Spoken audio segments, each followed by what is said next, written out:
Nous sommes la moyenne des personnes que nous fréquentons. Je suis Mathieu Stéphanie, entrepreneur récidiviste et cofondateur de Cosa Vostra, agence de conseil tech et créative. Alors que nous sommes touchés de plein fouet par le coronavirus et le confinement qui en découle, je vous propose d'échanger avec des invités de Génération Do It Yourself passés et à venir afin de comprendre comment ils gèrent la crise de chez eux et d'augmenter ainsi notre moyenne en temps de crise.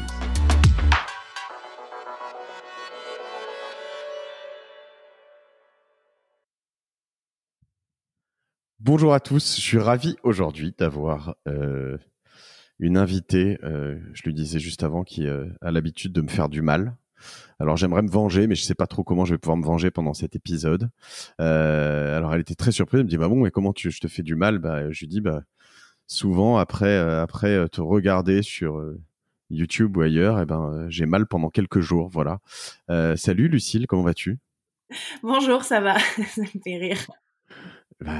Ouais, en plus je suis pas le seul, tu te rends pas compte, je pense que tu fais du mal à tellement de monde, mais a priori c'est pour leur faire du bien, c'est ça quoi. Voilà, normalement, c'est mon mantra à moi, c'est se faire du bien sans se faire de mal. Donc, ouais, c'est un peu l'inverse de ce que tu dis, mais bon, parce que toi, t'as Non, fait du mal pour te faire de bien. non, mais j'aime bien. Alors après, c'est aussi ma manière de faire du sport et notamment, voilà, quand je suis sur un niveau, je pense intermédiaire, je vais toujours aller chercher la vidéo confirmée pour me faire un peu plus mal, pour avoir des courbatures, parce que j'ai l'impression que ça sert vraiment à quelque chose. Donc moi, je fais partie de ces gens qui aiment les courbatures, tu vois. Donc se faire un peu de mal. C'est bien, c'est bien. Les courbatures, c'est la vie. Voilà. Lucille, raconte-moi juste avant. Donc, tu es Lucille Woodward. On te retrouve notamment sur lucillewoodward.com. Et puis, dès que tu tapes Lucille Woodward, tu as à peu près 1 million de trucs qui s'affichent, de l'Instagram, du YouTube, peut-être pas du Twitch, mais enfin, un peu toutes les plateformes qui existent. À part faire du mal aux gens, tu fais quoi alors dans la vie? Écoute, donc oui, je suis coach sportif. En fait, c'est mon métier de base. Je me suis aussi formée à la micronutrition et en fait, j'aide les gens à se remettre en forme de façon saine, durable. Donc, l'idée, c'est vraiment d'éviter à mort tout ce qui est régime yo-yo, méthode ultra drastique qui dure 3 semaines et qu'après on drop. J'essaie de plus en plus de mettre un peu de psychologie ou en tout cas de coaching mental dans ma méthode. Voilà, donc je fais ça et pour faire parler en fait de ce que je propose, j'ai une chaîne YouTube, un compte Instagram, une page Facebook, un groupe Facebook, un blog, voilà. C'est déjà pas mal. C'est déjà pas mal. Ça fait beaucoup de choses à animer. Et puis j'ai découvert que derrière Lucille Woodward, il y avait Lucille Woodward SAS, il y avait Marion avec qui j'ai parlé longuement aussi et qui m'a raconté un peu tout ce que vous faisiez, qui Ouais, méritera Marion probablement un Joliot. épisode. Voilà, qui méritera un épisode peut-être plus business un jour parce que c'est assez passionnant ce que vous vivez depuis quelques temps toutes les deux et plus puisque vous avez une équipe. Vous êtes combien? Alors on est 6 à temps plein en fait, donc Marion et moi on est associés, on a 4 collaboratrices à plein temps. Et après, là, on avait des ambitions d'embaucher un peu plus. Bon, là, forcément, avec la situation sanitaire actuelle, ça va peut-être prendre un peu de temps. Mais voilà, pour l'instant, on est 6 à temps plein. Et le modèle, hein, juste pour rappeler, pour être certain, c'est que vous vendez notamment pas mal des comment on appelle ça, des trainings, des On plans appelle ça des de. plans d'entraînement, c'est ça. D'accord. Donc, en fait, c'est des programmes, des plans d'entraînement, sport, nutrition et coaching mental. Donc, on vend ça sur notre site internet, sur notre shop. Donc, voilà, c'est vraiment la majorité de notre chiffre d'affaires. Après, on a quelques partenariats avec certains équipementiers sportifs ou du matériel, de l'équipement, aussi autour de la nutrition, parfois de la beauté. Mais ça reste quand même assez sporadique. Vraiment, la majorité de notre activité vient de la vente de nos programmes, de nos plans d'entraînement. D'accord. Sache que chez moi, tu as le droit de citer tous les sponsors, les équipementiers et tout. Hein. Je t'en voudrais pas, en tout cas. Ok, ça va. Voilà. Qu'on les remercie, les gens qui soutiennent, les gens Oui, qui en produisent fait, du nous, contenu. on essaye vraiment de faire des contrats de partenariat très long terme. Donc, par exemple, Mmh. les one shot, ça nous intéresse pas, on refuse systématiquement. Ouais. Tu vois, par exemple, avec Speedo, ça fait presque 5 ans que je travaille. Avec les montres WeThings connectées françaises, Trop pareil, bien. c'est presque la 6e année en fait de contrat. Donc, voilà, on essaye vraiment d'avoir des. Je travaille que avec des produits que moi j'utilise et aussi que mon équipe aime. On Mmh. s'en parle vraiment, on les teste ensemble. Là, tu vois, par exemple, j'ai créé une brassière avec la marque de lingerie française Simone Perel. Et en Ouais. fait, enfin mon équipe a aussi été associée au projet. Elles l'ont toutes, elles en ont toutes une, elles la portent. Donc voilà, on essaie que de faire des collaborations qui nous plaisent et qui nous concernent vraiment. Sinon, vraiment, on les fait pas, puisque c'est vraiment pas du tout la majorité de notre business. Tu as travaillé avec Stéphanie chez Simone Perel? Ouais, tu la connais, Tu sais Stéphanie Buzard? Ah bah, je la connais très bien, ouais, c'est une bonne D'accord. copine. Ouais, ouais. On l'embrasse si elle nous On écoute. l'embrasse, ouais, tout à fait. Et d'accord. Et Speedo, tu as un rapport aussi avec la natation de près ou de loin, ou Oui. ils font autre Alors moi, chose? j'ai beaucoup nagé étant ado. Enfin, c'est vraiment mon sport de base d'enfance. Donc, j'adore la natation. C'est vraiment mon sport doudou. Dès que j'ai un peu mal quelque part, je vais nager, ça va tout de suite beaucoup mieux. Et en fait, bon, Speedo, vraiment, la plupart du temps, on sponsorise forcément des nageurs de très haut niveau, olympiques, etc. Mais ils ont aussi besoin d'avoir un peu un dialogue avec des gens qui nagent en plaisir, en fait, pas forcément Ouais, toucher compétitivement. terre, quoi. Ouais. Voilà, c'est ça, les nageurs occasionnels ou juste des nageurs fitness, comme ils les appellent. Mmh. Et ceux qui font aussi de l'aquagym, etc. Et du coup, moi, je travaille avec eux plutôt dans cet axe-là, donc pour parler en fait de matériel adapté un peu à tous les niveaux, pas forcément les lunettes de super compète, mais voilà, les lunettes que tout le monde va acheter pour nager 1000 mètres comme ça le mercredi. Et là encore, tu me fais du mal parce que s'il y a vraiment un truc qui me manque en ce confinement, c'est de nager, tu vois aussi. Alors, Ah, moi aussi, ça me là, manque, là, mais franchement, ça devient épidermique. Ouais, c'est un manque vraiment profond pour moi aussi et pour mes enfants qui nagent aussi beaucoup. Ouais. Tu vois encore quelqu'un qui me fait du mal, mais moi je fais un entraînement de natation tous les mardis soirs et chaque mardi au bout de 58 minutes, je me dis mais les 2 dernières minutes, je pourrais jamais les finir, c'est trop dur. J'ai un plan d'entraînement natation, tu l'as déjà testé? Non, bah je te le Génial. prendrai, je te l'achèterai. Tu me feras un prix peut-être. Écoute, c'est cool. Bon, alors on va pas faire un tour de ton business plus grand parce que c'est pas le sujet aujourd'hui. Je voulais vraiment qu'on puisse parler avec toi et que tu puisses, tu vois, j'aimerais quand même que tu m'expliques avant de rentrer pleinement dans les conseils dont je voudrais parler aujourd'hui, juste ce que c'est que la micronutrition par rapport à la Ouais. nutrition.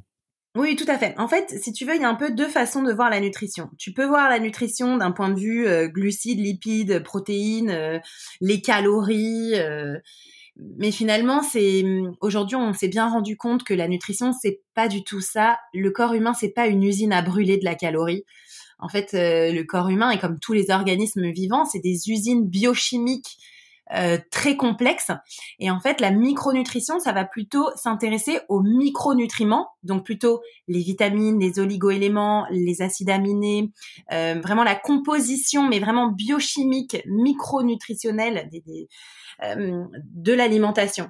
Et en fait, en parlant, en essayant d'écouter les symptômes des gens, de la fatigue, de l'insomnie, des fringales, plein de trucs comme ça, eh ben on peut souvent un peu déceler des manques de magnésium, de zinc, de sérotonine, d'hormones Ok.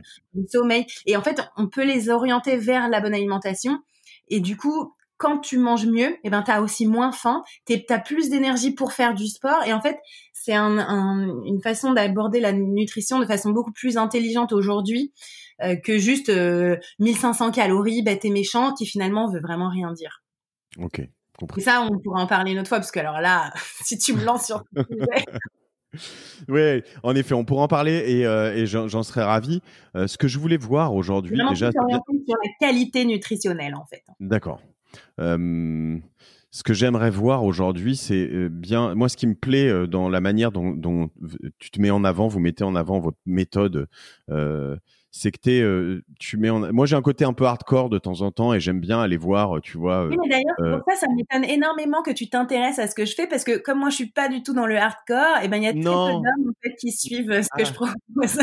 Ouais, mais ce que j'aime bien dans la manière de présenter de ce que tu fais, c'est que t'expliques que t'es pas le coach trop hardcore, justement, t'es le coach de tout le monde. Enfin, vous accompagnez tout le monde, mais il y a quand même des niveaux et un certain nombre d'approches qui sont hyper intéressantes. Et moi, je pense que dans mes auditeurs et même dans mon approche, de temps en temps, on peut pas s'identifier, même si j'aime bien aller chercher et travailler avec des sportifs hardcore dans leur démarche et comment ils ont fait pour être meilleurs que les autres, souvent dans le mental aussi énormément, mais aussi dans l'entraînement.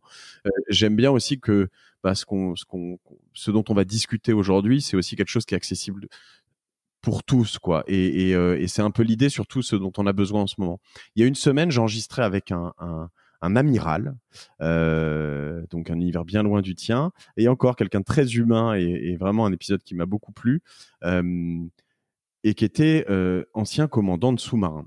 Et il m'a dit un truc qui a un peu déclenché cet enregistrement avec toi, qui était dans un sous-marin, en gros, généralement, on part 70 jours. Et souvent, au 35e jour, il y a une sorte de petite fête ou en tout cas un truc qui dit, bah voilà, on a passé la moitié. Et au 36e jour, il y a un contre-coup où tout le monde se dit, ah bah ouais, en l'occurrence, on a encore la moitié à faire, tu vois. Et, on est à peu près, en tout cas, pour ceux qui écouteront cet épisode plus tard, mais on est à peu près dans cette situation-là, c'est-à-dire que il y a quelques jours, on nous a annoncé qu'on avait passé la moitié, mais que on allait rajouter presque un mois. Emmanuel Macron nous a dit jusqu'au 11 mai, et encore, ce sera un déconfinement partiel, etc. Donc, faut pas non plus s'enflammer. Et puis moi, après quelques jours, en fait, je me dis, mais c'est vrai que, attends, la gestion des kids, le boulot au quotidien qui, bizarrement, pour beaucoup, et ça j'ai beaucoup d'échos là-dessus, en fait a pas repris le dessus parce que non, tu le maîtrises, mais en tout cas il redevient comme pour ceux qui bossent, en tout cas qui sont pas au chômage partiel, et voilà, on revient à une charge de travail quasiment habituelle, presque potentiellement plus, sauf que toute l'organisation autour est potentiellement encore un peu chaotique, ou au moins un peu branlante, quoi. Et du coup, je me dis que c'est intéressant tu vois, après tous les échanges que tu as pu avoir, qu'on a pu avoir avec moi, des entrepreneurs, toi, potentiellement des journalistes, et on t'a vu beaucoup aussi ces derniers temps, de se dire, OK, maintenant, on n'est plus dans cette phase de sidération et de qu'est-ce qu'on doit faire et comment on doit le faire, mais on est aussi dans cette phase tu vois, on est rentré pleinement dans ce confinement, et je voudrais qu'on parle un peu de cette suite, si tu veux bien. Je sais pas comment tu la vis, toi, Ouais, et ouais. si tu perçois ce que je veux dire. Écoute, comment est-ce que je la vis? Tu vois, nous, c'est un peu pareil. En fait, au tout début, on a aussi eu la sidération. Pareil, en fait, avec mon mari, on a eu énormément de travail. Donc, les enfants, on les a un peu laissés de côté. Et alors, ça a été un dawa, mais alors complet. Et ensuite, on s'est créé une sorte de planning, tu vois, en disant, voilà, on va faire ça le matin, ça l'après-midi. Mais en fait, ce planning était un peu surchargé. Donc, on l'a tenu une semaine, 10 jours. Et après, tu vois, enfin, c'était too much. Et du coup, après, on a un peu lâché l'affaire en se disant c'est bon, c'est les vacances, les enfants. Mais finalement, enfin, ça leur va pas du tout, les enfants parce que les vacances, ça leur va, mais quand on fait quand même des choses, alors que là, juste à la maison, donc on s'est, tu vois là, justement, avec cette annonce de reprise un peu de confinement, avec aussi une date butoir. Je pense que ça nous a quand même aidé malgré tout, même si c'est pas la date où tout va s'arrêter, mais on s'est remis un planning plus allégé, plus light, avec vraiment des horaires bien fixes pour les enfants, le matin, ci, ça. En fait, on a restructuré un peu les journées. Et là, vraiment, depuis une semaine, ça se passe quand même vraiment mieux. Et finalement, enfin, pour faire un peu le lien avec le sport, parce que moi, j'utilise un peu très souvent ça, dès que dans ma vie, ça va pas, j'ai un problème, je dis, attends, si c'était en sport, comment ça se passerait? Par exemple, si j'étais dans un 10 km et qu'au 5e kilomètre, tout s'écroule, mais qu'il faut quand même que je finisse mes 5 derniers, comment je fais, en fait, comment je pense le truc. Et généralement, à chaque fois, moi, je dis, quand tout bat, quand t'en peux plus, reprends la technique. Genre, quand à un moment donné, t'en peux plus, t'es crevé, machin, attends, reprends ta technique, place bien tes genoux, mets bien tes pieds bien parallèles, rentre le nombril, redresse-toi. Même si tu vas moins vite, hop, t'as la technique, tu reprends bien tes muscles profonds et du coup, d'un seul coup, ça va mieux. Parce que dès que tu te déstructures, même dans ta posture de running, par exemple, ou même de natation, tes épaules, ils partent dans tous les sens, tu dépenses une énergie dingue à faire n'importe quoi, finalement, parce que tu compenses. Donc, en fait, c'est un peu ce qu'on a fait, nous, de façon familiale. C'est que, voilà, on s'est dit, bon, là, on va restructurer, reprendre un peu une technique un peu des horaires fixes pour qu'il y ait quand même une structure, quelque chose une colonne vertébrale un peu sur laquelle on s'appuie. Et du coup, ça nous guide beaucoup mieux nos journées et ça se passe quand même vraiment mieux, même aussi vraiment pour les enfants. Donc ça, généralement, quand on d'un seul coup tout part un peu en couille, en tout cas dans le sport, reprendre la technique, reprendre les bons placements, tout de suite ça sauve. Et alors du coup, là aujourd'hui, cet orga, Tu me disais par exemple, juste avant qu'on prenne, je te demandais si ça va, t'étais bien isolé, que t'allais pas être trop dérangé. Tu me dis non, l'après-midi, c'est pas moi qui gère les enfants. Donc ça, c'est une des nouvelles choses de la nouvelle orga, c'est ça? Alors, t'es déjà dit ça avec mon mari. Lui, il s'en occupe l'après-midi, moi le matin. Après, là, en fait, ce qu'on a fait, c'est qu'on a mis moins de choses. Donc, en fait, le matin, pendant 1 heure, je fais l'école à la maison avec ma fille. Mhm. Et pendant ce temps, mon fils fait une activité en autonomie. Parce qu'avant, en fait, je faisais l'école à la maison avec les deux. Et du coup, comme ils ont pas du tout le même niveau, mon fils est en CM1, ma fille en maternelle, donc c'était n'importe quoi. Mhm. Donc, lui, il fait un truc en autonomie. J'essaye d'inventer des trucs. Donc, hier, il a dû apprendre une poésie tout seul par cœur. Aujourd'hui, par exemple, il a fait un cours de dessin avec une copine qui est prof de dessin par WhatsApp interposé. Enfin voilà, il fait un truc un peu tout seul. Parfois, il fait un puzzle. Et puis là, pendant ce temps, hop, de 9h30 à 10h30 avec ma fille, je fais vraiment de l'école à la maison. Donc, on fait des petites activités de 5-10 minutes, un peu d'écriture, un peu de syllabes. Et puis ensuite, on échange. Donc, ils font une petite récré dans le jardin. Tu vois, vraiment, on a écrit ça. Ça s'appelle la récréation. Et c'est la récréation et pour les enfants et pour les parents. Et puis, ils font ça. Ensuite, on inverse. Ma fille est en autonomie. Bon, alors, en 5 ans, l'autonomie, autant te dire que Relative. soit elle regarde l'iPad, soit elle fait du coloriage. Mais bon, c'est pas Ouais. grave, c'est comme ça. Et puis avec mon fils, là, on fait l'école à la maison, vraiment bien structuré ensemble. On fait 1 heure entre maths, français. Après, voilà. Enfin, parfois, là, tu vois, aujourd'hui, par exemple, mon fils, il a voulu apprendre une chanson par cœur. Donc voilà, il a appris Eyes of the Tiger. En anglais, pas mal. Pourquoi pas? Ouais, mais en fait, on est bilingue. Ah, c'est vrai. Donc voilà. J'ai une Ensuite, il super. est pour le Pardon. repas. Et après, moi, je m'occupe du repas. On fait le repas. Et ensuite, c'est mon mari qui prend le relais. Cool, pas mal. J'ai un super tip pour toi sur l'iPad. J'en ai déjà parlé ici. Je l'ai utilisé par moment par le passé et là, c'est pas mal une application. Je suis pas sponsorisé par eux, hein, mais je peux le dire, qui s'appelle MyBliMat. Je crois que j'ai dû payer 20 euros pour un mois ou un truc comme ça. Et en fait, Ça se dit quand comment? MyBli, c'est MYBLE, Ok. Et elle MyBli devait, ouais. et BL2E. Et en gros, ça marche d'ailleurs, ça fonctionnera pour ton fils en CM1, pour ta fille en maternelle, parce que j'ai à peu près les mêmes âges en ce qui me concerne. Et ils ont par niveau, tu vois, et c'est une sorte de gamification, donc tu vas avoir de la géométrie, des maths, et c'est hyper bien fait. Et tu vois les progrès qu'ils font, mais ne serait-ce que par session, c'est vraiment assez fulgurant. Donc Ah, cool. essaye ça, tu verras. Et du Et coup, ben moi, il s'amuse figure-toi bien. que j'ai pris le CNED. Alors Ouais, pendant le confinement, c'est gratuit. d'accord. Ils ont fait Je des savais pas. semaines spéciales confinement et c'est mais 1 milliard de fois mieux que nous, en tout cas, ce que nos maîtresses envoyaient, qui étaient un D'accord. peu les devoirs bêtes et méchants, exercice 5, page 80. Et Ouais. tu vois, en fait, quand il voit ça, enfin, tu vois, ça le saoule direct, ça fait devoir. Alors que le CNED, vraiment, il y a plein de vidéos super bien faites, tout est fait à faire sur l'ordinateur, c'est très adapté. Je comprends même pas qu'on nous en ait pas parlé. Et il y a pareil pour de la maternelle jusqu'au CM2. Il y a aussi sixième jusqu'en terminale et c'est hyper, hyper bien. Enfin, vraiment, pareil, je le conseille, mais alors, mais les yeux fermés, allez-y, c'est exceptionnel. Bon, le CNED, on mettra le lien. Bon, on va revenir off enfant pour ceux qui n'en ont pas déjà. Euh, si je reviens un peu sur les pratiques et tout ce que si je reviens un peu aux sources de ce que tu fais, coaching sportif, micronutrition, coaching mental, là-dessus, j'imagine que vous avez pas mal planché sur les différentes étapes justement de ce confinement et voilà comment on peut s'appliquer euh,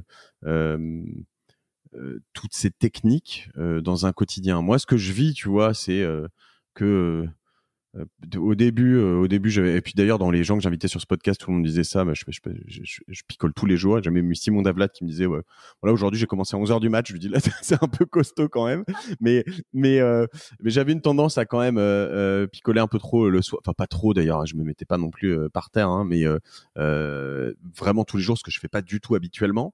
Donc là-dessus, tu vois, tu mets des règles, tu viens, et puis à un moment, les règles, t'en as marre, tu vois, donc tu te dis, attends, on est marre des soirs, mais je m'en fous, j'ai quand même envie de boire un verre de vin. Euh, et du coup, comment tu t'appliques ça? J'ai vu aussi que tu vois, tu avais posté la semaine dernière un post sur attendez, lâcher la pression quoi aussi. Moi, ce que je trouve le plus difficile, c'est finalement que par moment j'ai l'impression de pas travailler assez. Et puis là, bon, là non, là c'est fini ce moment, mais ça m'est pas trop arrivé. Mais en l'occurrence, voilà. Et quand je travaille trop, j'ai l'impression de pas assez m'occuper de mes gosses. Quand je m'occupe trop de mes gosses, j'ai pas l'impression de participer assez dans la maison sur autre chose ou de faire assez de sport. Je fais pas assez de jogging, je fais pas, tu vois. Et puis à la fois quand je sors et que je fais du jogging, je me dis c'est pas bien parce qu'il faut pas trop sortir. Enfin, tu vois, il y a un peu tous ces trucs là où il est où l'équilibre dans tout ça et comment est-ce que comment tu te dis que t'es au bon endroit? Ouais, je suis désolé, il y a un million de questions, mais non, il y a un million de questions parce que non, mais alors il y a plusieurs choses. En fait, nous vraiment, on a remarqué, parce que moi, ça fait plus de 12 ans que je suis coach sportif et que j'aide les gens à se remettre en forme. Il y a vraiment des étapes clés, typiques, à chaque fois dans des bonnes décisions, des résolutions, si tu veux. Donc, par exemple, nous, d'ailleurs, on l'a constaté, au tout début du confinement, tout le monde, ça a été l'obsession, le sport à la maison. Ouais. Donc le sport à la maison, faire du sport à la maison, tout le monde à bloc. Nous, enfin, c'est incroyable. On a constaté une augmentation de plus de 30 voire 40% de community management. C'est-à-dire que d'un seul coup, on a reçu des milliers de messages. Je veux faire du sport à la maison. Comment je vais faire? Comment on va faire pour pas prendre de poids pendant le confinement? C'était vraiment la folie. Donc du coup, avec mon équipe, on a créé un programme spécial confinement qu'on a créé vraiment au jour le jour. Voilà. Et en fait, très vite, on s'est rendu compte que c'était comme un peu toute bonne résolution. Au bout de la 2e semaine et demie, 3e semaine, il y a le drop typique, que ce soit qu'on constate, que ce soit en janvier, quand les gens s'inscrivent tous à la salle de sport ou veulent tous perdre 10 kilos au mois de janvier, que ce soit en mois d'avril-mai, quand les gens veulent préparation bikini. Sport, voilà. Ou en septembre, quand tu t'inscris à ta salle de sport et que finalement, début octobre, tu y vas déjà plus. Alors, c'est typique. Souvent, les bonnes résolutions, comme ça, les bonnes intentions, 2-3 semaines à bloc et à la 3e semaine, il y a vraiment le drop. Donc ça, tu sais le gérer, le drop, normalement. C'est un truc que tu connais. Nous, on a vraiment l'habitude. Et en fait, comme il y avait le confinement, on s'est dit ça va être un peu différent. Enfin, et en fait, non, finalement, vraiment exactement pareil. Il y a beaucoup de gens qui ont un peu droppé au bout de 2-3 semaines. C'est tout à fait normal. Après, il faut pas se flageller et se dire je suis nulle, j'arrive à rien. C'est tout à fait normal. Souvent, ça traduit un trop grand changement. En fait, on a voulu se mettre trop de buts, trop d'objectifs, trop mieux manger ou trop faire de sport par rapport à ce dont on a l'habitude, trop de pression, trop de trucs, trop. Et en fait, quand on en est là, c'est bien parce que déjà on s'en rend compte. Donc, c'est plutôt bien. Et après, il faut juste se dire, voilà, bon, j'ai peut-être mis la barre un peu trop haut. Où est-ce que je la réduis? Par exemple, ça peut être, je m'autorise quand même à boire un verre de vin par soir et quand même, je continue à bien manger. Ou bien, voilà, je fais du sport 2 fois dans la semaine, c'est déjà bien. Peut-être pas 5 parce que, voilà, en termes de gestion, c'est impossible. Donc, retrouver une sorte d'équilibre qui déséquilibre un peu moins. En fait, l'équilibre, il est toujours très fragile. On est toujours en fait, l'équilibre, si tu veux, c'est le déséquilibre. C'est un peu trop d'un côté, un peu trop de l'autre. C'est tangent. Mais c'est comme tout. D'ailleurs, moi, dans mes cours de yoga ou de stretching, quand je fais travailler l'équilibre, c'est justement ça. C'est dès qu'on sent un déséquilibre, hop, on le rétablit. C'est la même chose dans la vie. C'est dès qu'on sent que ça part un peu trop d'un côté, on le rétablit. C'est pas mal. Donc, il faut pas culpabiliser d'être en déséquilibre. Il faut juste s'en rendre compte. Tiens, là, je me sens pas très bien vis-à-vis de ça. Ben voilà, je vais faire un peu plus de tâches ménagères, par exemple, demain. Et puis du coup, je me sentirai mieux dans ma peau. En fait, tu te sens mieux dans ta peau après les tâches ménagères. Oui, parce qu'on culpabilise de pas assez aider. Oui, non, mais t'as raison. Non, mais en fait, excuse-moi, en plus, constat, il est toujours très juste. Généralement, le constat, il est juste.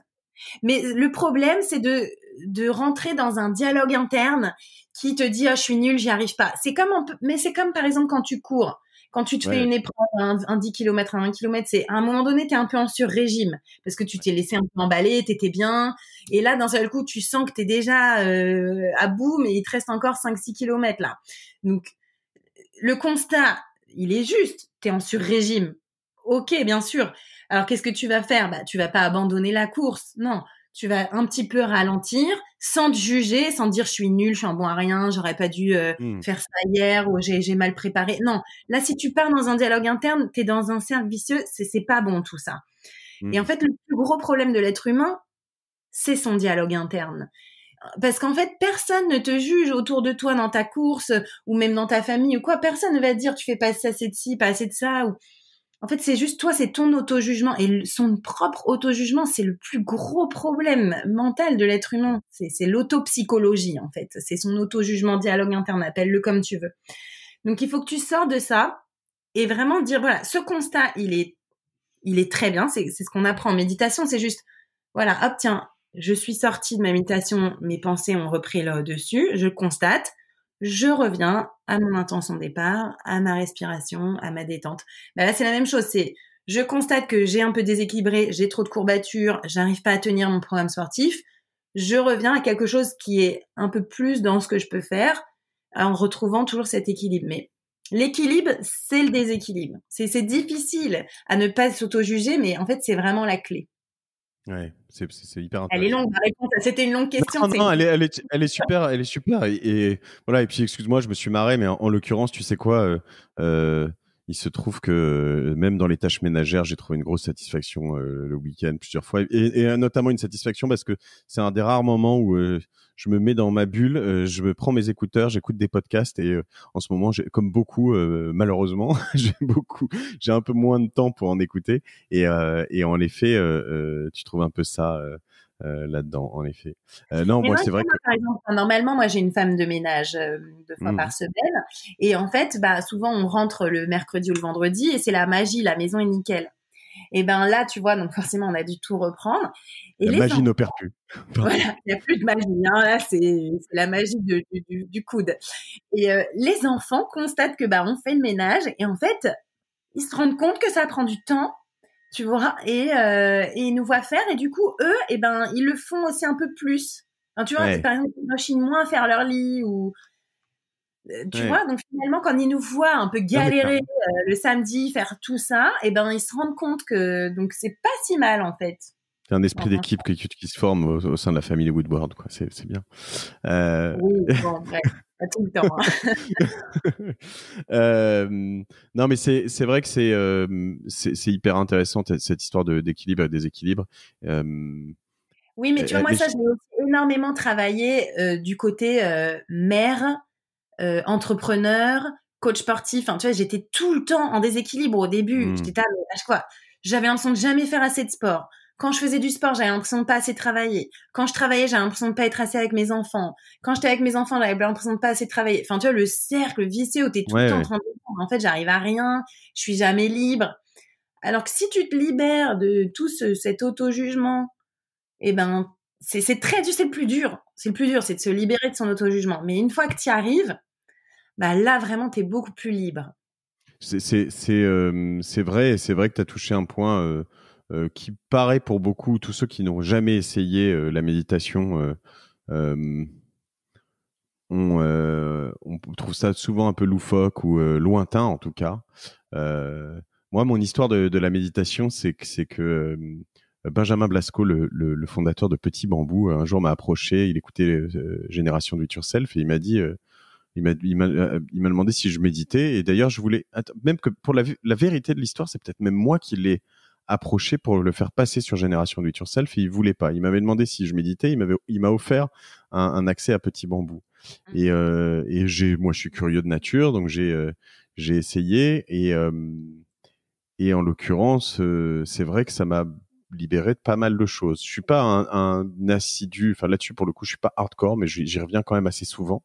Euh, et c'est vrai qu'il y a un côté prise de distance dans cet équilibre qui est intéressant. Toi, c'est une pratique comment tu la pratiques là, peut-être même maintenant plus que d'habitude, moins, pareil. Alors moi, tu vois, je la pratique moins maintenant parce que j'ai réussi à trouver un peu mon rythme de méditation. J'ai beaucoup pratiqué la méditation il y a 2-3 ans. Mm. Vraiment, enfin, et j'en avais vraiment ce besoin parce que bah, je créais mon entreprise, j'avais beaucoup de... Personnellement, j'arrivais pas du tout à me détacher justement. Enfin, j'étais vraiment dans ce sentiment permanent de jamais tout faire bien, assez bien. Tu avais un nouveau-né en plus. Voilà, enfin bah ma fille a 5 ans, donc tu vois, Ouais. elle est toute petite, 2 ans, mon fils. Donc ouais, j'ai vraiment pratiqué ça pas mal, beaucoup il y a 2-3 ans. Et aujourd'hui, en fait, ben comme je l'ai pas mal pratiqué, ça s'est un peu intégré. Et maintenant, j'arrive à la pratiquer un peu au quotidien, sans forcément me poser 10 minutes à respirer, mais plus en prenant, c'est ça, ce recul sur parfois des espèces de dialogues internes que je peux avoir à l'intérieur de moi. En fait, je m'en rends plus vite compte et du coup, je prends ce recul plus facilement. Donc, je pense qu'il y a plein de façons finalement de pratiquer la méditation, mais malgré tout, au début, pour bien comprendre ce que c'est, les bienfaits, il faut passer par, tu vois, l'écoute d'une méditation guidée, avec vraiment cette pause, ce rythme. Ça vraiment, ça éduque, ça apprend, et puis ensuite, après, on s'en sert. Et moi, maintenant, je m'en sers énormément dans le sport, par exemple. Enfin, vraiment, je médite pendant que je cours ou je nage. Enfin, c'est vraiment ou que je fais du vélo. Je m'en sers énormément à des moments où voilà où je suis un peu dans le rouge, je recule un peu, ou justement parfois je me pousse. Enfin, je suis très dans mes sensations. C'est vraiment génial. Je crois que je suis pas encore le là. sport en pleine conscience, c'est ce que je développe dans mes cardio guidés. Donc c'est des fichiers audio en fait qu'on a quand on télécharge mes programmes, qu'on écoute pendant qu'on fait du cardio. Donc ça peut être du running, du vélo, du rameur, peu importe ce que tu veux. Et en fait, je guide les gens dans un sport en pleine conscience. C'est assez élevé comme niveau de, voilà, c'est vraiment de la connaissance de soi, mais c'est fabuleux quand tu y arrives. Et Marion me disait que ça marchait super bien. Ouais. Du coup, pour rebondir là-dessus, ça me fait penser à tu connais Stéphanie Giquel, ça te parle? Une sportive qui fait de l'ultra longue distance, ultra trail, que j'ai eu sur ce podcast il y a quelques temps maintenant, qui fait des courses tu vois, qui va faire 200 km en 24 heures, ou qui va traverser l'Antarctique, etc., etc. Et elle me disait qu'elle avait une technique qu'elle utilisait énormément, qui était la visualisation. Donc notamment quand elle part traverser des zones de froid pendant très longtemps, se dire, ou même sur une course dure où il peut pleuvoir, où elle peut avoir des crampes, ou voilà. Elle se dit, avant de partir, elle essaye de visualiser ces différents points difficiles qui peuvent ne pas arriver en l'occurrence. Et elle se dit, voilà, quand ça arrivera, il faut que tu penses à ça, il faut que tu... Et comme ça, en fait, justement, on parlait de cette sidération, parce que là, le confinement, on l'a pas vu venir, enfin, à quelques jours près, en tout cas. Est-ce qu'il y a des techniques comme ça issues de la préparation mentale de sportifs, de grands sportifs, qu'on peut utiliser dans cette période-là? Oui, déjà, par exemple, pour les gens qui sont assez sportifs d'habitude et qui, là, se sentent un peu frustrés de sport et n'arrivent pas vraiment à retrouver un niveau, ça, c'est vraiment très connu scientifiquement. La visualisation de l'effort permet de solliciter 30% des cellules musculaires de l'effort pendant la visualisation. Donc, par exemple, les sprinteurs, tu vois, type les 100 mètres, 400 mètres, une semaine avant leur grosse compétition, ils arrêtent leur sport parce que il faut que le corps se régénère à mort, tu vois, qu'ils aient plus aucun impact, que les articulations soient vraiment très fraîches le jour de la compète. Mais par contre, pendant, par exemple, cette semaine-là, 2-3 fois par jour, ils vont vraiment se mettre en visualisation. Donc, ils vont par exemple être assis ou allongé et vraiment visualiser complètement la course, le avomat, prêt, hop, le départ, la course complète, la respiration. Et ça a été scientifiquement prouvé. Il y a un neuromoteur qui se crée, donc le cerveau envoie des messages aux cellules musculaires avec 30% de sollicitation de ces fibres musculaires-là qui participent à l'effort. Donc déjà, ça permet de continuer à avoir ce schéma neuromusculaire de pas tout perdre. Parce que souvent, en fait, dans la perte du sport, il y a beaucoup de neuromusculaires qui se perdent. En fait, les neurones, s'ils sont pas sollicités, très vite, ils meurent, ou en tout cas, ils arrêtent de bosser. Donc ça peut être très positif. Et après, le côté, en effet, visualiser sa course, ressentir l'effet, par exemple, de nager, avoir l'impression qu'on est en train d'être dans l'eau, de ressentir les bienfaits de l'eau sur la peau, si on aime nager, bien sûr, mais de le faire ça pendant 5-10 minutes, vraiment au repos, tu peux en ressortir avec presque les mêmes bienfaits qu'une vraie séance de natation. D'accord. Mais je pensais que tu allais me dire qu'il fallait que je dise à mes employés qu'ils visualisent qui viennent au bureau tellement ils se sentent bien chez Cosa Vostra et que mais non non c'était pas ça. Non, après non. Non, après moi, bah, voilà. Non, mais évidemment, par rapport à la natation, et c'est vrai, tu vois, j'ai essayé un tout petit peu quand je t'écoutais de me projeter un peu dans toutes ces sensations qu'on a, etc. Et en fait, au-delà de se dire juste ça me manque, en effet, juste te dire qu'est-ce que je fais, quels efforts, quelles techniques, parce qu'à chaque fois, on nous corrige, on va nous dire il faut, et c'est hyper intéressant, ouais. Ouais, c'est intéressant, ouais, tout à fait. Après, bon, ça dure un temps, hein, c'est sûr, mais ça permet quand même de garder le mental et aussi de garder l'amour du sport et en fait cette espèce de dépendance positive qu'on a vers le sport. Parce que Ouais. moi, je trouve que le gros problème aussi avec ce confinement, il y a un risque énorme de décrochage sportif. Ouais. Tu vois, parce que tu peux, en fait, bah, quand t'es très sportif, bon, le sport te manque, mais ça, c'est même pas 2% de la population.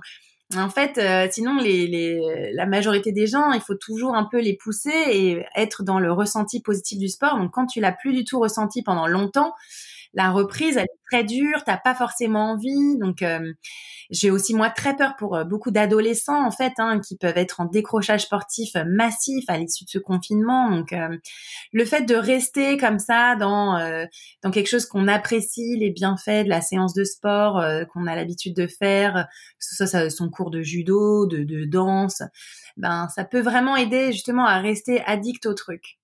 Ouais, surtout qu'il y a un truc qui me manque moi aussi. J'en ai parlé ici, je crois, mais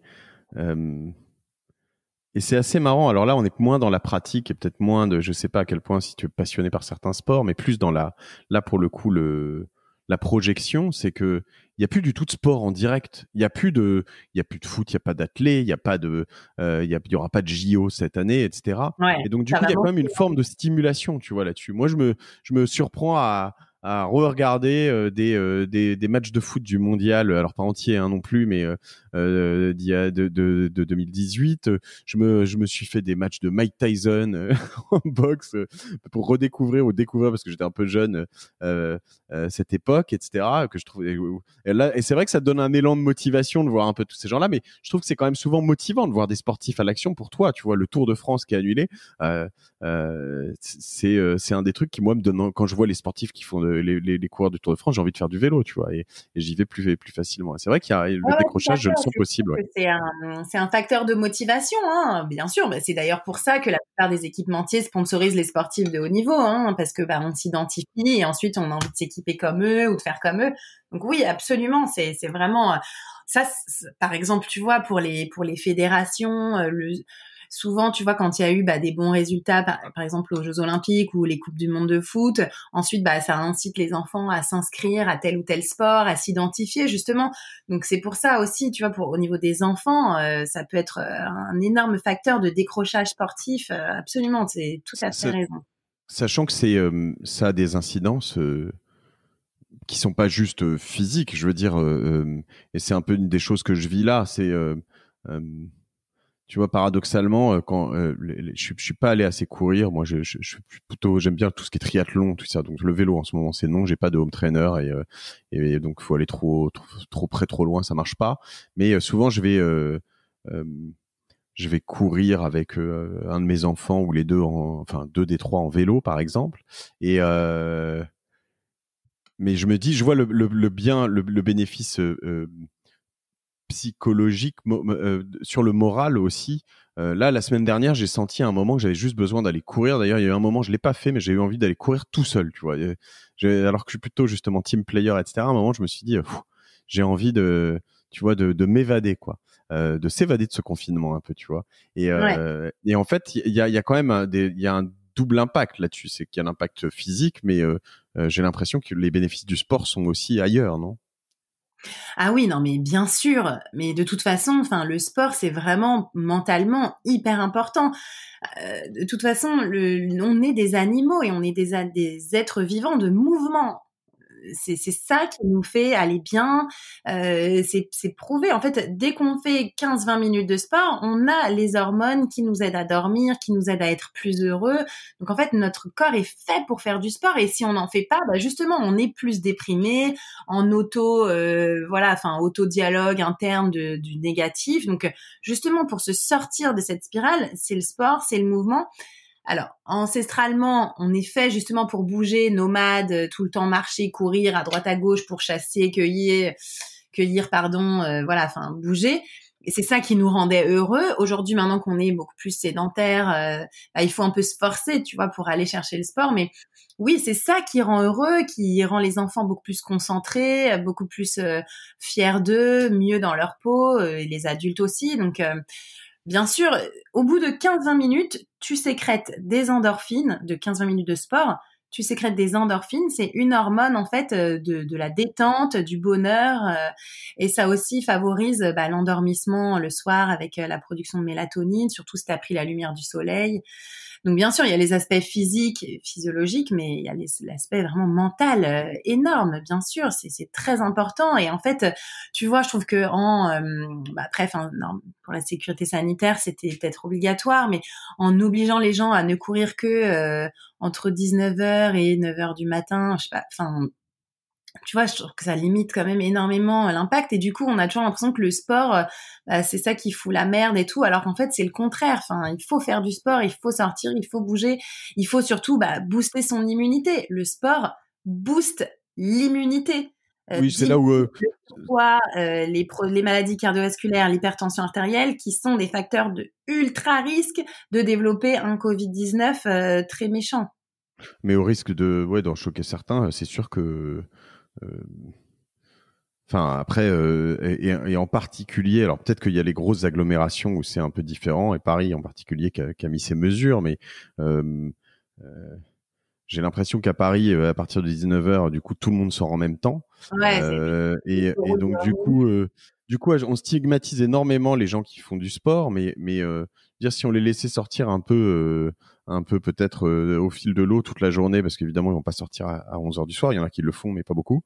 Du coup, peut-être que ce serait quand même potentiellement un peu mieux. Et en l'occurrence, comme tu le dis, prendre un peu le soleil, prendre un peu tout ça. En tout cas, bon, ouais. c'est sûr que c'est Alors quelque après, chose ça dont a l'air d'être compliqué en termes de densité. En fait, je pense que c'est plus des problèmes de densité. Mais tu vois, par exemple, dans les Yvelines, là, moi, où j'habite, il y a eu un moment donné, là, juste après Hidalgo, cette mesure de pas courir entre 9h et 19h. Finalement, ils l'ont arrêté. Ils ont autorisé le fait de pouvoir faire du sport pour individuel à n'importe quelle heure du jour et de la nuit. Non, mais je pense qu'il y a une responsabilité aussi individuelle, et ce qu'il faudrait aussi dialoguer peut-être un peu plus, c'est dire aux gens, allez peut-être pas juste sur les quais ou tous au même endroit. Après, on peut courir quand même partout. Tu peux courir dans la rue, tu peux courir dans plein d'endroits plus simples, sur des avenues. On n'est pas obligé de se mettre tous, se concentrer dans les mêmes endroits. Mais bon, Ouais. Mais après, bon, moi, tu dois. j'espère beaucoup que ce coronavirus, en tout cas cet épisode, aidera vraiment les autorités publiques et politiques à prendre énormément en considération l'intérêt du sport et de la nutrition, parce qu'au final, c'est quand même ça qui fait que tu es en super bonne santé et mieux armé ensuite pour combattre un virus. Alors après, bien sûr, il y a certaines, il y a certaines personnes qui ont été très attaquées alors qu'elles étaient en bonne santé. Donc, il y a peut-être des facteurs génétiques, on ne sait pas. Mais majoritairement, quand même, le fait d'être en très bonne santé à la base, ça te donne moins de risques de développer une maladie un peu plus grave. Si je devais venir sur un conseil un peu Lucille Woodward, alors je sais que tu peux pas faire de généralité, tout le monde n'est pas pareil. Il y a des gens qui sont, mais une journée bien faite, en tout cas, sans parler par exemple des temps de travail et des enfants, parce que chacun a son truc, mais d'un niveau sportif et alimentaire, est-ce que il faut, sans se contraindre, mais essayer de... Moi, j'aimerais me pousser un peu plus à faire une sorte d'éveil musculaire. En fait, ce qui me choque en ce moment, c'est que tu parlais du fait qu'on se soit sédentarisé. Oui, mais alors là, c'est plus de la sédentarisation, c'est de l'ultra sédentarisation. C'est-à-dire que là, on bouge plus du tout. Donc, t'aurais je sais pas, comme ça, un micro-programme à me donner. Chacun en fera ce qu'il veut. Ouais, bien sûr. Par exemple, déjà, se réveiller toujours à la même heure. Je pense que en ce moment, c'est quand même vraiment pas mal parce que du coup, ça t'oblige aussi à avoir à peu près 1 heure de coucher. Donc voilà, par exemple, moi, je me réveille à 8 heures. Bon, c'est ni tôt ni tard, hein, mais voilà, on se réveille à 8 heures. Ouais. Ensuite, démarrer la journée, pas forcément direct en allant manger, parce qu'en fait, le fait de prendre un petit déjeuner, souvent, en fait, c'est un peu un automatisme, mais on n'a pas forcément vraiment faim. Et quand on mange sans avoir vraiment faim, ben, on va plus manger que ce dont on a besoin, parce qu'on n'est pas dans ces sensations de faim et de satiété. Donc, prendre un peu le temps. Pourquoi pas profiter pour faire un peu d'étirement, un réveil musculaire, 15-20 minutes. Par exemple, moi, c'est ce que je fais là, comme j'ai mal au dos, mais je peux pas aller voir d'ostéo. Tous les matins, pendant 10-15 minutes, je me fais un peu des étirements entre le yoga et le stretching pour mon dos, pour aller bien. Et là, du coup, tu peux plus savoir si tu as faim ou si t'as pas faim. Et si on n'a pas faim, on ne mange pas. Ça, c'est Ok. très compliqué à expliquer, mais si vous n'avez pas faim, ne mangez pas. Et vous mangerez que quand vous aurez faim. Bon, ensuite, moi, je prépare le petit déjeuner pour les enfants. Donc, voilà, si j'ai faim, je mange. Si j'ai pas faim, je mange pas. Après, quand je suis avec les enfants, c'est plus difficile de pas manger parce que t'es piqué. C'est ça. Quand il y a Voilà, la donc, grosse tartine de Nutella qui est devant toi, là, ouais, c'est- ouais. Alors après, on essaye de pas trop avoir de sucre au petit déjeuner, nous. Donc, c'est j'imagine. plutôt beurre, pain complet, Ouais. boulanger ou qu'on a fait nous, et voilà, un thé. Ensuite, ouais, après, moi le matin, je suis avec les enfants, un déjeuner plutôt vraiment très orienté légumes et légumineuses. Donc ça peut être des haricots rouges et plein de légumes ou des lentilles et une grosse salade. Ouais. Euh, et puis ensuite, moi je travaille et généralement après 17h30, 18h, je vais faire du sport. Donc soit chez moi, soit un petit peu de running, mais pareil avec ma fille qui fait du vélo à côté dans le quartier. Mais vraiment, idéalement, une vraie grosseur de sport. Parce D'accord. qu'en fait, là, comme tu dis, on est en ultra sédentarité. Donc les 30 minutes de marche par jour et tout ça, on les a pas du tout, si tu veux. Hmm. Donc on n'a rien, quoi. Et il y a beaucoup de gens, par exemple, il y a certaines de mes collègues, elles sont même pas à 300 pas par jour. Elles habitent dans des apparts de 20-30 mètres carrés. Donc là, il faut vraiment compenser. Et surtout, il y a eu des nouvelles recommandations de l'ANSES, donc l'Agence nationale sécurité sanitaire, qui vraiment demande aux gens de travailler l'appareil locomoteur surtout, donc tout ce qui est jambes, genoux, hanches, voilà. Parce Hmm. qu'il y a des risques après le confinement avec une perte de masse musculaire de 25 voire 50%, de ensuite revenir et avoir plein de chutes, de fractures suite justement à cette ultra sédentarisation et fonte de masse musculaire. Si tu es sédentaire complètement, genre comme les astronautes dans les fusées et tout ça, en 3 semaines, tu perds 25% de ta masse musculaire. Là, je suis en train de réaliser que c'est pour ça que c'est beaucoup plus dur. Moi, j'ai tendance à courir 1 à 2 fois par semaine en ce moment, ce qui est pas assez. Et, en effet, Mais habituellement, comme on quand je marche cours, plus du- pardon? comme il n'y a plus du tout de Ouais, ben, marchabilité, c'est on marche ça. plus du tout. Alors que normalement, je peux ne pas m'entraîner pendant 1 mois et courir 10 kilomètres, c'est facile, tu vois. Et je reste à 50, 55 minutes max, tu vois. Et là, au bout de 6-7 kilomètres, je suis en peine, quoi. C'est affreux. Je l'ai fini, mais c'est plus dur, ouais. Ouais. Ouais, Donc, ouais. je comprends, en effet, ouais. Ouais, ouais. Là, vraiment, l'idée, c'est de faire au moins 1 heure de sport. Alors, soit 2 fois 30 minutes, soit 3 fois 20 minutes, mais surtout orienté jambes. Voilà, beaucoup d'appareils locomoteurs, beaucoup de, voilà, ça peut être de la marche, des fentes, des squats, du vélo, de la corde à Mm. sauter. Enfin, voilà. Après, nous, on a construit un programme spécial confinement qui, justement, propose énormément d'entraînement autour de l'appareil locomoteur. Parce que voilà, c'est vraiment le gros risque. On ne sait pas en fait ce que ça va donner. Ça n'a jamais été fait. C'est-à-dire qu'une population mise 2 mois au canapé. Oui, non mais tu te rends pas compte. Ensuite, les médecins du sport, les ostéos, les kinés, il va y avoir énormément de besoins, de demandes. Ça, c'est pas. Mais voilà. Et donc là, nous, les coachs sportifs, on est là pour ça. Et d'ailleurs, il y a une tribune qui a été très bien faite par la plupart des grandes salles de sport françaises, qui a été publiée, je crois, dans Le Point. hyper intéressant et qui avec les grandes entrepreneurs de salles de sport qui disent mais là on doit être considéré comme une activité essentielle parce que là il va vraiment y avoir un énorme problème de sédentarité, de surpoids et surtout ostéo-articulaire. On connaît pas, mais enfin, tu vois, ça peut être vraiment un très gros souci. Donc, on espère vraiment que les salles de sport vont réouvrir parce que pour l'instant, c'est un peu vu comme la dernière roue du carrosse. Clairement, c'est le truc qui réouvrira en dernier. Ouais, ouais. Je pense que ce serait une très grosse erreur. Ouais, c'est pas juste quelque chose pour être beau, quoi. C'est aussi quelque chose pour être bien, quoi. Mais, Oui, je voilà, c'est comprends. ça. Ouais. Et en fait, souvent, et ça, c'est vraiment un problème que moi, je constate énormément, c'est souvent les gens, en fait, ils veulent faire du sport juste pour le physique, pour perdre du poids, pour, tu vois, pour se gauler, machin. Alors, c'est intéressant parce que c'est quand même une façon d'arriver vers nous et vers ce qu'on propose. Mais nous, on est des éducateurs sportifs, on est des coachs, Mmh. on est là pour faire du bien aux gens, pour les remettre en état de santé. Ouais. Non, mais c'est hyper intéressant.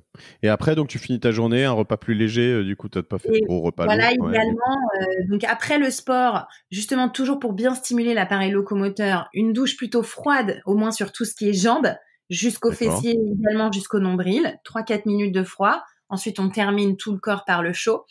Et puis, un dîner le plus léger possible, le plus végétal possible.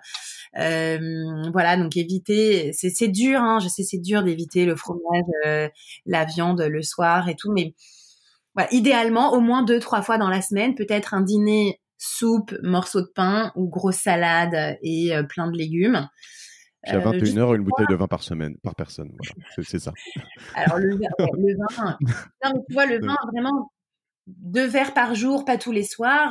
Oui, Je oui, trouve que cette recommandation là qu'on a vue souvent dans les pubs et tout à la télé, 2 verres par ouais. soir, pas tous les soirs, c'est pas mal. Non, non, mais je déconne. Évidemment, mais après, c'est trop. Je vais sortir avec encore plus de pression là. Mais non, non, c'est vraiment top. Mais en effet, je pense que tu touches un point hyper intéressant de psychomoteur et c'est vrai que j'ai peut-être pas fait. J'ai fait pas mal de squats au début. J'avais trouvé un truc, un autre programme sympa. Tu bossais pas mal avec Doctissimo, toi, à un moment, c'est ça, non? Je sais pas si c'est toujours le cas, mais Oui, en fait, moi, j'ai commencé comme ça, parce qu'en fait, à la base, j'étais journaliste médicale, donc j'ai beaucoup travaillé pour Doctissimo et quand j'ai eu mon diplôme de coach sportif, j'ai proposé de faire des vidéos en fait de sport, remise en forme après la grossesse. Donc j'ai commencé à travailler avec Doctissimo, à faire beaucoup de vidéos YouTube sur Doctissimo, et puis ensuite j'ai monté ma chaîne à moi, mon blog et mes programmes. Mais ouais, j'ai beaucoup bossé pour Doctissimo. Ouais. et donc voilà, je m'étais arraché avec un de tes confrères aussi un peu de faire des hits, des Tabata, des choses comme ça. C'était pas mal, c'était pas mal. Dans un Ouais, autre c'est pas registre. mal. De toute façon, tout est bien. Après, le hit Tabata, c'est intéressant, mais pour des gens qui ont déjà des bons niveaux sportifs. Donc, enfin, Il c'est faut pas y aller pas, trop c'est fort. pas le cas de tout le monde. Voilà, c'est ça. Et avant de pouvoir faire du hit Tabata, il faut quand même apprendre à très bien se placer, à être, enfin voilà, avoir une bonne conscience de son schéma corporel, de voilà où sont mes épaules, mes genoux, l'engagement volontaire de la sangle abdominale, qui est quand même pas le cas de tout le monde. Donc, enfin, moi, j'aime bien aussi l'éducation au bon placement. Je trouve que c'est vraiment hyper important. Clairement. Bah, écoute, c'est top, c'est top. Ça me rebooste, ça me donne plein d'envie, plein d'idées. Je vais me rebouger un peu plus tous les jours. Euh, Après, moi, je trouve vraiment que ça serait bien, mais c'est difficile à dire. Donc, je le dis à la fin, comme ça, il y a peut-être des gens qui ont décroché. Mais non, mais en fait, je pense que vraiment, ça peut être aussi cet épisode-là de coronavirus, un moment où il y a une sorte de responsabilisation de la population vis-à-vis de sa santé, vis-à-vis de l'éducation des enfants, de la protection aussi des autres, avec nous-mêmes qui faisons très attention avec les gestes barrières, protéger les autres, mais se protéger soi aussi en faisant du sport très régulièrement, en mangeant bien, sans que ça devienne un truc de pression ou de jugement, mais voilà, en restant dans quelque chose de sain, de naturel. Mais enfin, c'est difficile à dire hein, non, non, mais entre je suis complètement aligné, Lucille.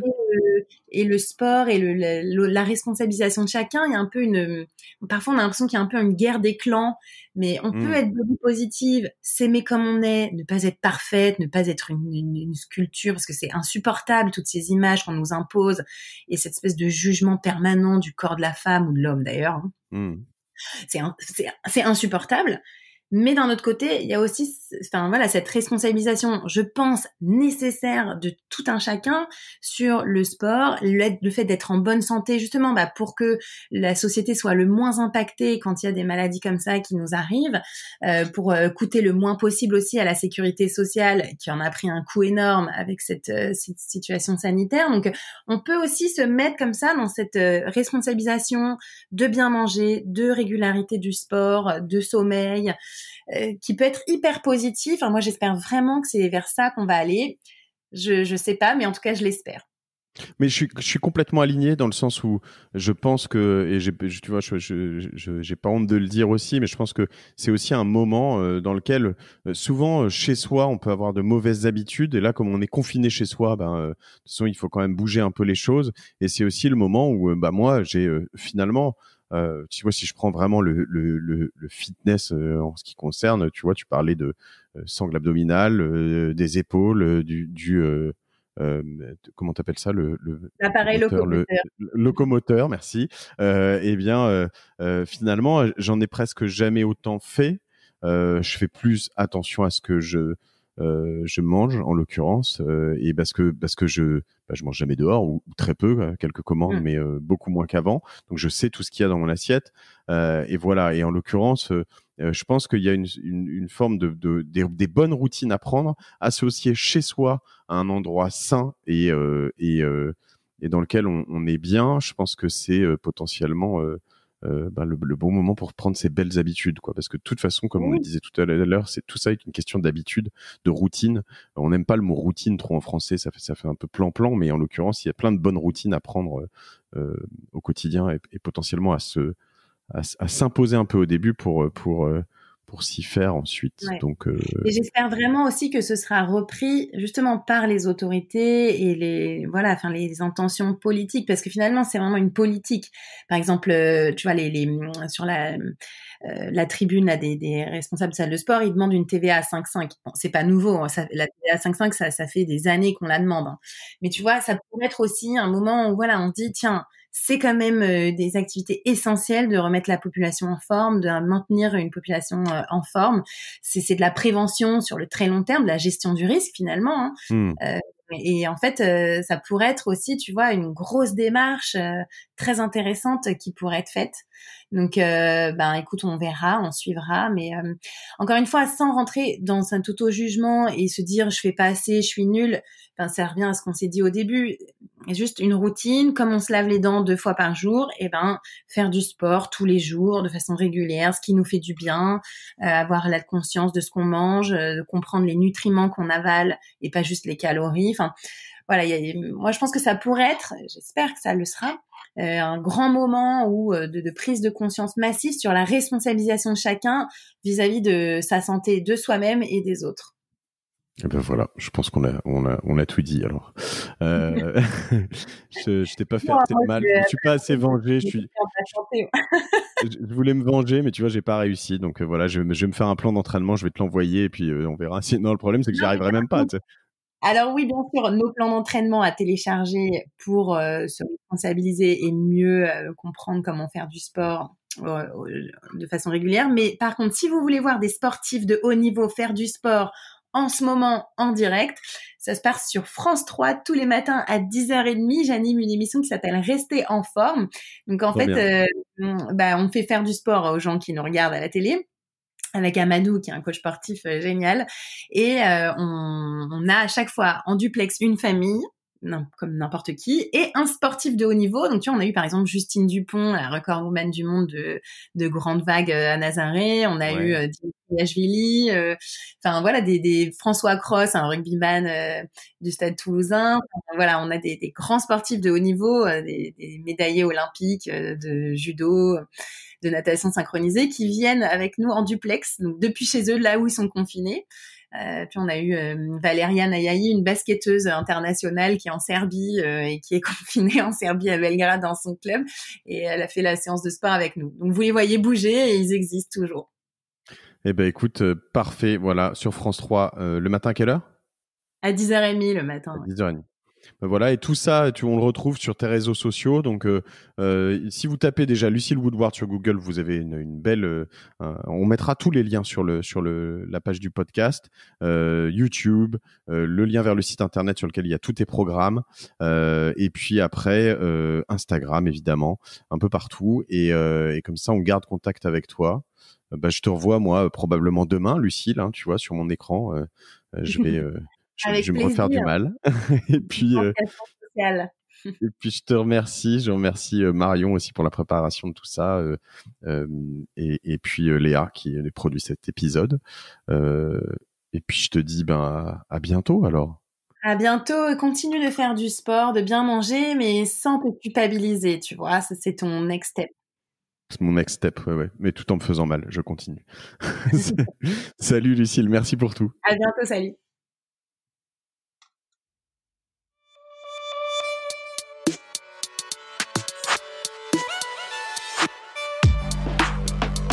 Merci d'avoir écouté cet épisode jusqu'au bout. Si vous pensez qu'il pourrait intéresser un de vos proches, je compte sur vous pour lui partager. Aussi, n'oubliez pas de vous inscrire à la newsletter de Génération Do It Yourself sur gdiy.fr et d'aller regarder ce que font mes sponsors qui me font l'honneur de m'accompagner en temps de crise. Allez, on continue à se battre.